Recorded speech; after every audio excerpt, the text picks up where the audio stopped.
Smart city अंतर्गत दामले विद्यालयाच्या भूमिपूजनासाठी व्यासपीठावर उपस्थित असलेले या शाळेचे माजी विद्यार्थी आणि भारत शिक्षण संस्थेचे अध्यक्ष आदरणीय नंदकुमारजी साळवी, या शाळेचे माजी विद्यार्थी आदरणीय लिंगणकर साहेब, आदरणीय धारिया साहेब, डॉक्टर सुनीता करमळकर, डॉक्टर शिरीष शेणे, अभिजीतजी पटवर्धन, आनंदजी फडके, व्यासपीठावर उपस्थित असलेले माझ्यासोबत काम करणारे रत्नागिरी जिल्ह्याचे माजी नगराध्यक्ष, यावेळेला मला तब्बल 2 तास उशीर झाला. त्या दामले विद्यालयाने किती दिग्गज माजी विद्यार्थी रत्नागिरीसाठी दिले याची कल्पना आपल्या सगळ्यांना ही यादी वाचल्यानंतर आली असेल. अनेक नावं अजून शिल्लक राहिली असतील, उरली असतील, परंतु शिक्षकांनी नगरपालिकेच्या अतिशय चांगल्या पद्धतीचं शिक्षण या विद्यार्थ्यांना दिलं. म्हणूनच दामले विद्यालय आज महाराष्ट्रामध्ये नावारूपाला आलं. हे प्रामाणिकपणानं या जिल्ह्याचा पालकमंत्री म्हणून आणि आपल्या सगळ्यांचा आमदार म्हणून माझं मत आहे. मी जबाबदारीने सांगितलं की महाराष्ट्रामध्ये दामले विद्यालय हे नावारूपाला आलंय. त्याचा अभिमान कदाचित माझी विद्यार्थ्यांना देखील असला पाहिजे, आजी विद्यार्थ्यांना असला पाहिजे आणि पालकांना देखील असला पाहिजे. आज महाराष्ट्रातल्या प्राथमिक शाळांची जर परिस्थिती आपण बघितली, नगरपालिकेच्या शाळांची परिस्थिती बघितली, तर पालकांचा ओढा हा इंग्रजी माध्यमाकडे आहे. नगरपालिकेच्या शाळेमध्ये आपली मुलं घालायची नाहीत, परंतु प्रायव्हेट शाळेमध्ये आपली मुलं घालायची ही प्रथा पडत असताना महाराष्ट्रातले दामले विद्यालय हे एकमेव विद्यालय आहे की जिथे ऍडमिशनसाठी रांगा लागतात. आणि म्हणून मला सर्वप्रथम रत्नागिरीतल्या दामले विद्यालयामध्ये ज्यांनी आपली पाल्य टाकलेली आहेत त्यांचं मनपूर्वक कौतुक करायचं आहे आणि त्यांना धन्यवाद देखील द्यायचा आहे. आणि तुम्हाला धन्यवाद देत असताना शाळेचे मुख्याध्यापक असतील, शिक्षक असतील, यांचं देखील राज्याचा मंत्री म्हणून कौतुक केलं पाहिजे की दामले विद्यालयाच्या शाळेमध्ये 1ली ते 10वी मला असं वाटतं की 1100 विद्यार्थी आहेत. किती? 1300 विद्यार्थी आहेत. आणि 1ली ते 10वी 1300 विद्यार्थी असणारी नगरपालिकेची महाराष्ट्रातली पहिली शाळा आहे. ही देखील नोंद आपण रत्नागिरीकरांनी घेतली पाहिजे. आज आपण 15.5 कोटी रुपये खर्च करून, हे पण सांगतो, हे पण एक नवल आहे की 15.5 कोटी रुपये खर्च करून नगरपालिकेची महाराष्ट्रातली पहिली सगळ्यात तुमचा जर इमारत कुठे होणार असेल तर ती माझ्या रत्नागिरीमध्ये होते आणि त्याच्या कामाचा शुभारंभ आज आपण करतोय. 1.5 वर्षानंतर 2 वर्षानंतर ही जी इमारत पूर्ण होईल ते पालक 100% मला असं सांगतील की आता प्रायव्हेट शाळेपेक्षा देखील सुंदर इमारत आमच्या रत्नागिरीमध्ये नगरपालिकेच्या शाळेची उभी राहिलेली आहे. आणि हेच महाराष्ट्र शासनाचं धोरण आहे की प्रायव्हेट शाळेला मी दोष देत नाही, परंतु ज्या खाजगी शाळा आहेत या खाजगी शाळांपेक्षा चांगलं शिक्षण आणि चांगलं इन्फ्रास्ट्रक्चर जर आम्ही देऊ शकलो तर प्रायव्हेट शाळांपेक्षा जास्त विद्यार्थी आमच्या शाळांमध्ये येऊ शकतात. हे मला तुमच्या सगळ्यांच्या आशीर्वादाने या रत्नागिरीमध्ये करून दाखवायचं आहे. आणि त्या महाराष्ट्रातली पहिली सुरुवात आज रत्नागिरीकरांनी केलेली आहे. आज पालकांची संख्या देखील मोठी उपस्थित आहे. मला असं वाटतं की अशा कार्यक्रमाला एवढे हजारो पालक उपस्थित राहणं म्हणजेच पालकांचं देखील दामले विद्यालयावर प्रेम आहे. मध्ये एक 2-3 महिन्यापूर्वी असेल काही शिक्षक मंडळी दामले विद्यालयाचे मला भेटायला आले होते आणि मला म्हणाले की दामले विद्यालयाचा 9वीचा आणि 10वीचा वर्ग हा सुरू करण्यामध्ये परीक्षित यादव साहेब जिल्हा परिषदेकडनं अडचण निर्माण होते. आता अधिकाऱ्यांना अडचण निर्माण करायला काय फार मोठं कसब लागतं अशातला भाग नाही.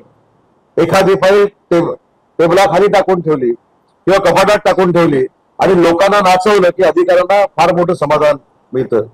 हे तुमच्या बाबतीतल्या आणि जीवन देसाईंच्या बाबतीतलं सांगत नाही, अशा प्रवृत्ती आहेत.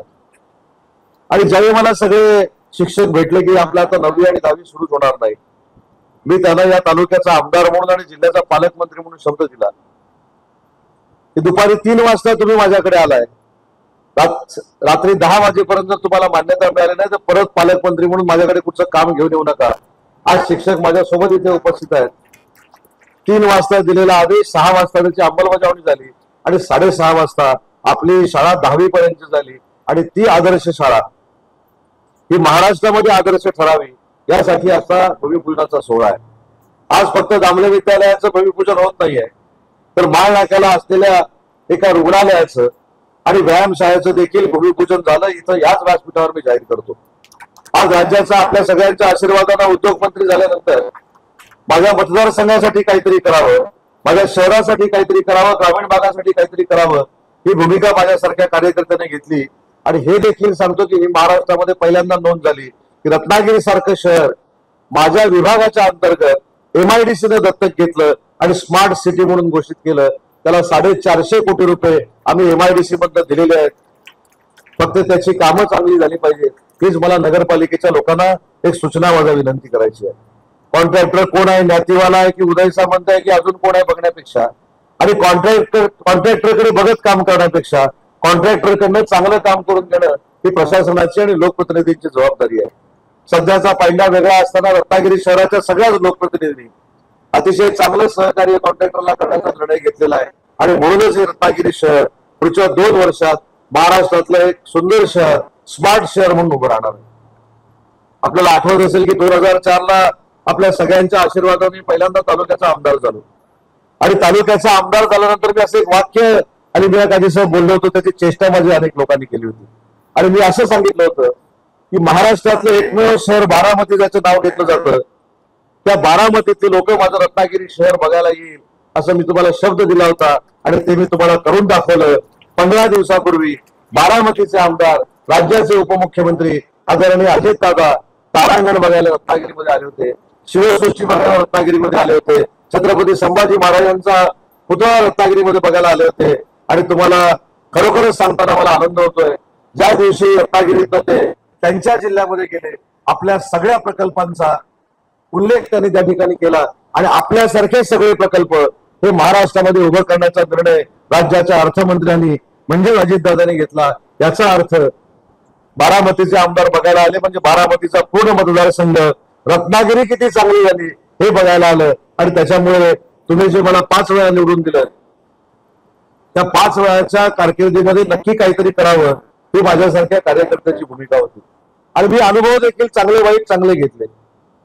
स्कायवॉकला ज्यावेळी उशीर झाला तेव्हा अनेकांनी टीका केली की स्कायवॉकला उशीर झाला.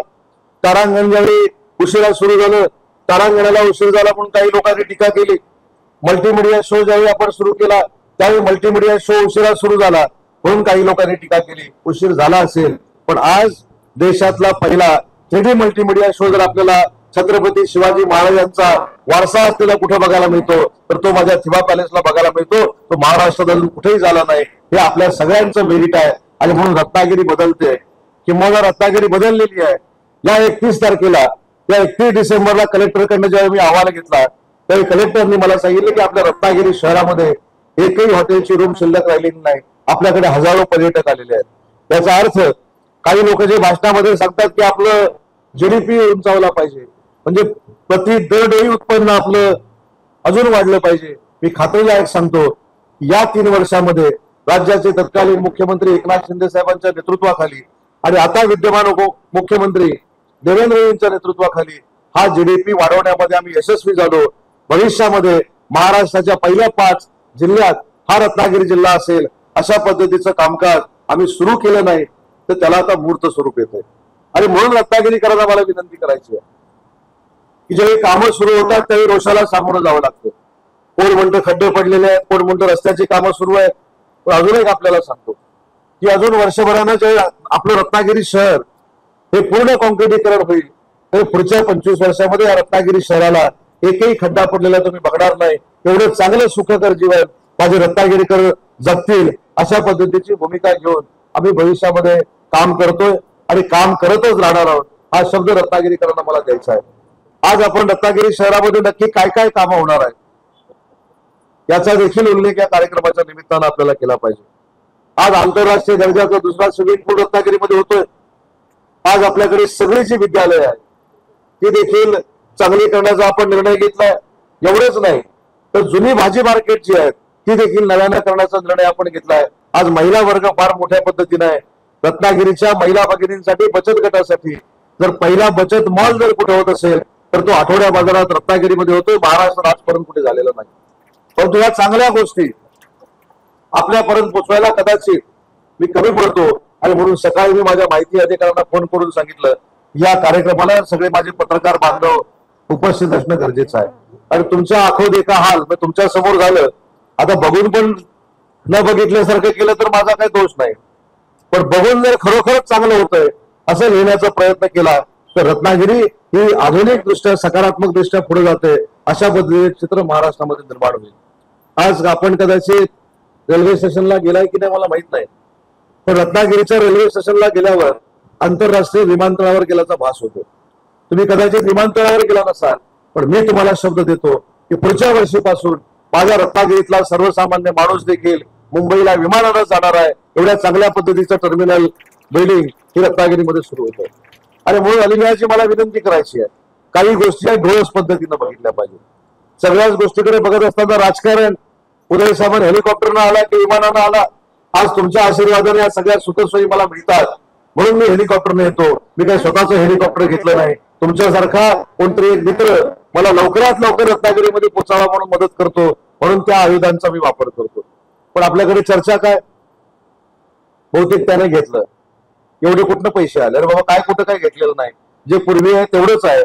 पण रत्नागिरीकरांच्या आशीर्वादानं राज्याचा उद्योग मंत्री झालो, राज्याचा 4 नंबरचा मंत्री म्हणून काम करतोय.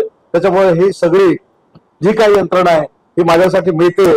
आणि म्हणूनच तांत्रिक अडचण झाल्यानंतर दुसऱ्या मित्राला सांगितलं आणि त्या हेलिकॉप्टरनं मी इथं आलो.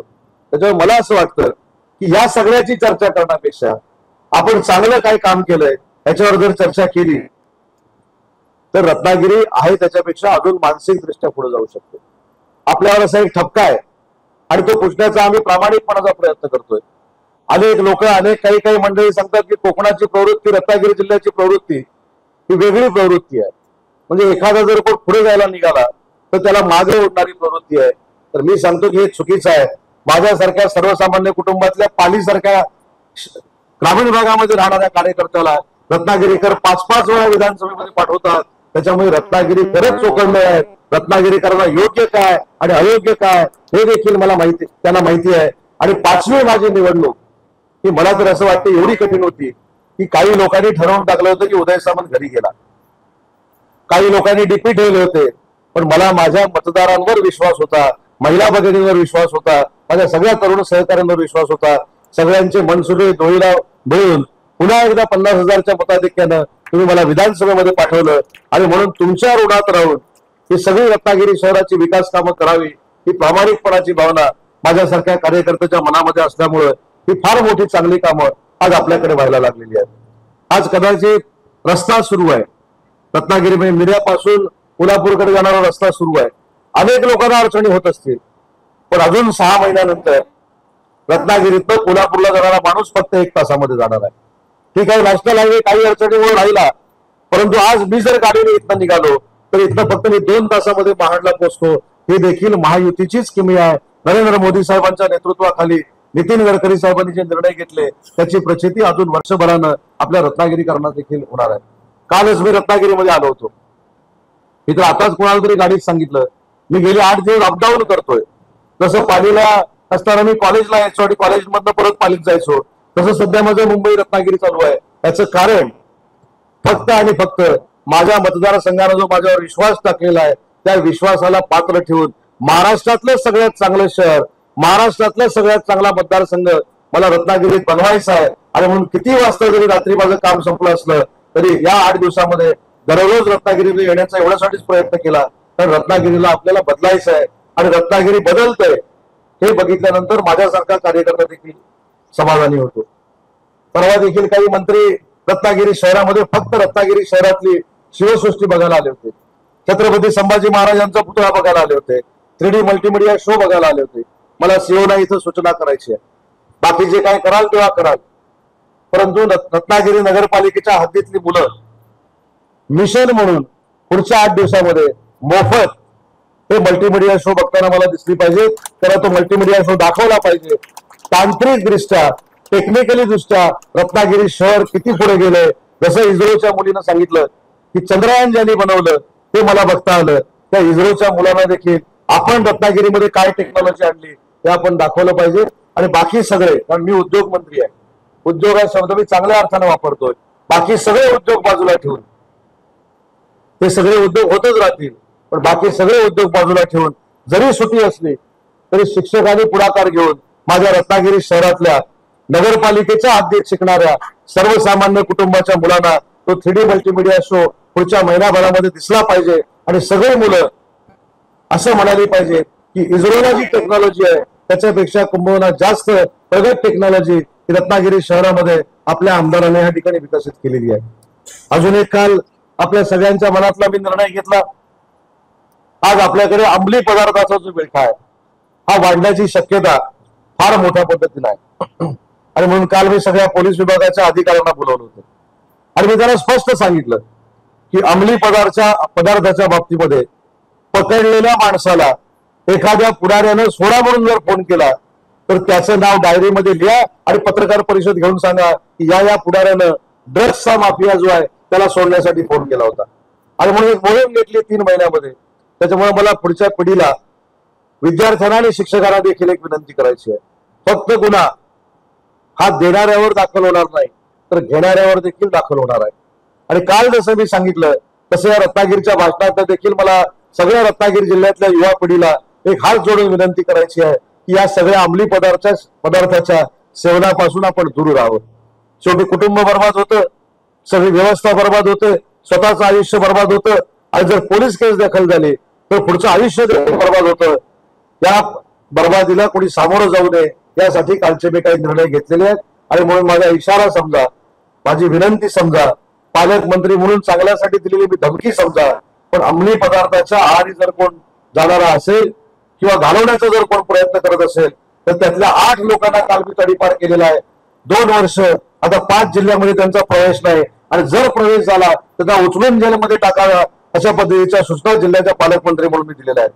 आणि म्हणून पालकांची आणि विशेषतः शिक्षकांची जबाबदारी आहे की आपलं योगदान देत असताना शिक्षणामध्ये देखील द्याच, परंतु आपला विद्यार्थी हा अंमली पदार्थाच्या आहारी जाणार नाही ही देखील दक्षता भविष्यामध्ये शिक्षकांनी, नगरपालिकेने, त्यानुसार जिल्हा परिषदेने देखील घेण्याची गरज आहे. मी बैठक तातडीनं का लावली? आपण असं म्हणतो की हे लोन फक्त शहरापुरतं आहे. या जिल्ह्यातला असा एक भाग आहे जो जिल्ह्याचं टोक आहे, तिथे एक वाडी आहे, त्या वाडीचं मी नाव घेत नाही. त्या ग्रामीण भागामधला मुलगा देखील त्या सेवनानं 15 दिवसापूर्वी दगावला. आणि म्हणून अशी वेळ कोणाच्याही कुटुंबामध्ये येऊ नये यासाठी तुमचा घरातला आमदार म्हणून, घरातला पालकमंत्री म्हणून मी हा कठोर निर्णय घेतलाय. आणि या निर्णयाला आपण सगळ्यांनी सहकार्य करावं ही देखील माझी विनंती आहे. कारण एकदा घडल्यानंतर तो प्रसंग परत आपण आणू शकत नाही आणि म्हणून तो प्रसंग घडणारच नाही यासाठी काल आम्ही जी उचललेली पावलं आहेत त्याच्यामध्ये आपण सगळ्यांनी मिळून सहकार्य करावं. आज पत्रकारांनी देखील अतिशय चांगली भूमिका वर्तमानपत्रात मांडली, त्याबद्दल तुम्हाला देखील मनापासून धन्यवाद देतो. आणि पालकांना देखील अजून एक विनंती करतो, संस्था चालक देखील आहेत त्यांना देखील विनंती करतो. अजून एक मोहीम आम्ही हातामध्ये घेतलेली आहे. रात्री 10 नंतर कामाव्यतिरिक्त काही टोळकीही नाकानाक्यामध्ये उभी असतात. त्यांना त्रास देण्यासाठी नाही, अजिबात मुलांना त्रास होणार नाही त्याची दक्षता माझ्यासारख्या पालकमंत्र्यांना घेतलेली आहे. मुलांना घाबरायची आवश्यकता नाही. कुणी घाबरलं पाहिजे ते जी मुलं या क्षेत्रामध्ये कार्यरत आहेत त्यांना देखील माझी विनंती आहे की डॉक्टर बाबासाहेब आंबेडकरांची जयंती संपल्यानंतर 15 तारखेपासून फ्लाइंग स्क्वॉड मोठ्या पद्धतीने ही मोहीम हातामध्ये घेणार आहे. आणि पालकांना देखील विनंती करतो तुमच्या माध्यमातून की एकदा मुलगा किंवा मुलगी त्याच्यामध्ये अडकली नंतर तो परत आपल्या घरचा होऊ शकणार नाही. आणि म्हणून अंमली पदार्थाच्या विरोधात जी आम्ही सगळ्यांनी मिळून मोहीम काढलेली आहे त्याचं जास्तीत जास्त समर्थन पालकांनी केलं पाहिजे. कुठच्याही जाती धर्माचा असू दे, तो जर अंमली पदार्थाचं सेवन करत असेल, अंमली पदार्थ सप्लाय करत असेल तर त्याला जेलची हवा खावीच लागणार आहे. ही भूमिका कालच्या बैठकीमध्ये मी घेतलेली आहे. आणि म्हणून आज आपण शिक्षणाचं मंदिर उभारत असताना या शिक्षणाच्या मंदिरातनं हा देखील संदेश जाणं गरजेचं आहे की आमचे शिक्षक, आमचे पालक अंमली पदार्थाच्या विरोधामध्ये मोहीम उभी करतात. आणि मी तुम्हाला ठामपणानं सांगतो की पुढच्या 3 महिन्यानंतर तुम्हाला ऐकायला मिळेल, बघायला मिळेल की महाराष्ट्रातला अंमली पदार्थ मुक्त पहिला जिल्हा जर कुठचा झाला असेल तर तो रत्नागिरी जिल्हा झाला असेल. आणि त्यासाठी आम्ही प्रामाणिकपणानं सगळे काम करणार आहोत. आणि म्हणून व्यासपीठावरची मंडळी असतील, व्यासपीठाच्या समोरची मंडळी असतील, त्यांनी या उपक्रमाकडे अतिशय डोळस पद्धतीने बघण्याची गरज आहे. आणि ते तुम्ही डोळस पद्धतीने बघाल ही देखील खात्री बाळगतो. आज मोठ्या संख्येनं आपण या ठिकाणी जमला त्याबद्दल आपल्या सगळ्यांचे मनपूर्वक आभार मानतो. आणि फक्त दामले विद्यालयाचं काम सुरू होत नाही तर आपल्या शहरातली जेवढी चांगली ठिकाणं आहेत त्या ठिकाणची आपण कामं सुरू करतोय. देशातलं पहिलं, विपिनजी वंदरकर लक्षात ठेवा, देशातलं पहिलं, मी आज खात्रीला एक सांगतो, देशातलं पहिलं अंडरआर्म क्रिकेटचं स्टेडियम जर कुठं होत असेल तर ते रत्नागिरीमध्ये होतं आणि त्या कामाची सुरुवात देखील येत्या 8 ते 10 दिवसामध्ये मी करतोय. आज आपल्या स्विमिंग पूलच्या बाजूला जी काही रंगमंचाची आणि एका मोठ्या व्यासपीठाची आवश्यकता होती त्याच्यासाठी 1.5 कोटी रुपये आपण मंजूर केलेले आहेत. आणि अजून एक आनंदाची गोष्ट सांगतो की रत्नागिरी शहरातली किंवा रत्नागिरी ग्रामीण भागातली जनता ज्या पद्धतीची माझ्याकडनं विकासाची अपेक्षा करतात त्याच्यातलं अजून एक विकासाचं काम कदाचित अनेक लोकांनी त्याची माझी चेष्टा पण केली. महायुतीतल्या आमच्या लोकांनी पण केली, परकेने पण केली. मी जेव्हा हा मुद्दा आमच्या लोकांसमोर मांडला की आजही आपल्या मतदारसंघामध्ये जिल्ह्यामध्ये सर्वसामान्य लोक राहतात. आज एखाद्याच्या घरामध्ये जर लग्नासारखा कार्यक्रम असेल तर 1 लाखाच्या खाली हॉलची भाडं किंवा 80 ते 1 लाखापर्यंत हॉलचं भाडं असतं. आणि म्हणून मी अजून एक तुम्हाला आनंदाची बातमी सांगतो. श्रीमंत असू दे गरीब असू दे प्रत्येकाच्या घरामध्ये हा प्रसंग येणार आहे. महाराष्ट्रातलं पहिलं 5,000 रुपयात मिळणारं मंगल कार्यालय हे रत्नागिरीमध्ये बांधण्याचा आपण निर्णय घेतलाय आणि त्याचं काम देखील MIDC मध्ये सुरू झालेलं आहे. हे 5,000च का, तर ज्याला गरिबी माहिती आहे, जो गरिबातनं मोठा झालेला आहे, त्या सगळ्या व्यथा त्या सगळ्या लोकांना कळत असतात. आणि म्हणून माझ्या सकट सगळे व्यासपीठावरची लोक हे संघर्षातच मोठं झालेलं आहेत. आणि म्हणून असं देखील दालन हे रत्नागिरीमध्ये असावं यासाठी प्रामाणिकपणाचा आम्ही प्रयत्न केला आणि त्याला परवाच 2 कोटी रुपये मी खर्च केलेले आहे. आता त्याची रचना कशी आहे, 5,000 रुपयात आम्ही हॉल देणार आहोत, पण जेवणाची जबाबदारी तुमची आहे. आता जेवण किती रुपयाचं ठेवायचं, जी थाळी आहे ती 50 रुपयाची ठेवायची, 100 रुपयाची ठेवायची, की मुंबईच्या उद्योगपतींसाठी 10,000ची ठेवायची, हा तुमचा प्रश्न आहे. हे 5,000 रुपये देखील आम्ही का देतोय, तर लग्न करणाऱ्या वर आणि वधूच्या पक्षाला कळलं पाहिजे की आपण कुठेतरी 5,000 रुपये देऊन आपल्या मुलामुलीचं लग्न लावलेलं आहे. आणि म्हणून ही सगळी व्यवस्था महाराष्ट्रामध्ये कुठेही आपल्याला बघायला मिळत नाही. आज इथे हेमंत वडजू देखील बसलेले आहेत, ते देखील सांगतील की आज रत्नागिरीतल्या 10 समाजाला त्यांच्या सामाजिक सभागृहासाठी त्या समाजातल्या मुलांच्या शिक्षणासाठी जर कुठे संकुलं कुठे उभे होत असतील आणि त्यांना जर 3-3 गुंठे मोफत जागा MIDC ना कुठे दिली असेल तर ते देखील महाराष्ट्रात फक्त रत्नागिरीनं दिलेलं आहे. त्याची प्रसिद्धी देखील त्यांना आलेली आहे. आणि म्हणून सगळ्यांचा विकास करणं ही आपली सगळ्यांची जबाबदारी आहे आणि त्या विकासाला आपण सगळ्यांनी मिळून साथ द्यावी एवढीच विनंती या कार्यक्रमाच्या निमित्तानं करतो. आणि विशेषतः जाता जाता पुन्हा एकदा सगळ्या माजी विद्यार्थ्यांना दामले विद्यालयाचा मनापासून धन्यवाद देतो की आपण आज या कार्यक्रमाला उपस्थित राहिलात. आणि विद्यार्थ्यांना देखील एक विनंती करतो, सूचना करतो की ज्या पद्धतीनं माझे विद्यार्थी या शाळेमध्ये शिकलेत म्हणून आज या व्यासपीठावर उपस्थित आहेत, तसंच शिकून मोठे झाल्यानंतर आपण देखील दामले विद्यालयाला विसरू नये एवढीच माझी मनापासूनची भावना आहे. आणि त्या भावनेचा स्वीकार आपण करावा एवढी सूचना करतो. आता आभार कोणीच मानण्याची आवश्यकता नाही, कारण शिक्षक उभे राहिले की 45 मिनिटांपेक्षा जास्त वेळ थांबत नाहीत. ते पुन्हा एकदा इथं कार्यक्रमाच्या निमित्तानं सिद्ध झालेलं आहे. त्याच्यामुळे आपण सगळे या कार्यक्रमाला या ठिकाणी उपस्थित राहिला त्याबद्दल त्या राज्याचा मंत्री म्हणून, जिल्ह्याचा पालकमंत्री म्हणून आणि तुम्ही 5व्यांदा निवडून दिलेला आमदार म्हणून आपल्या सगळ्यांचे मनपूर्वक आभार मानतो. व्यासपीठावर महायुतीचे सगळे पदाधिकारी या कार्यक्रमासाठी उपस्थित राहिले त्यांचे देखील आभार मानतो. माजी विद्यार्थी उपस्थित राहिले त्यांचे देखील आभार मानतो. आणि आपल्या सगळ्यांचे आभार मानून जास्त ऊन असल्यामुळं हा कार्यक्रम इथंच संपला असं जाहीर करतो. जय हिंद, जय महाराष्ट्र.